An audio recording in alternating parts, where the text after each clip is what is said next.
Gəlin mən. Təşəkkür, çox sağ olun, minnətdaram. Diqqət eləmişsiniz. Basketbol Zəfər Basketbol Klubu. Kişilər bayramımız mübarək. Qızlar bizim bayramımızı təbrik eləmək üçün sizlərin bayramını təbrik edir.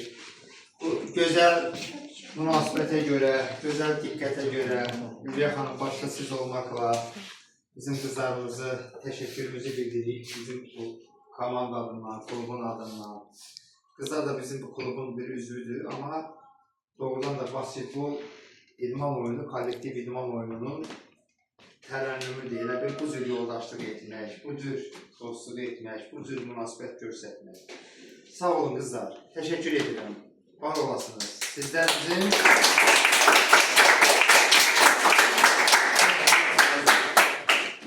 Sizlər bizim oğlanlarla bərabər çiyin-çiyinə bu estafeti aparacaq qüvvələrimizdən, əsas qüvvələrimizdən birisiniz.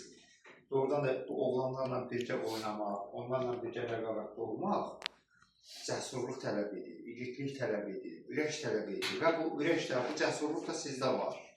Ona görə mən sizlərə alqışlayıram, təşəkkür edirəm. Çox sağ olun.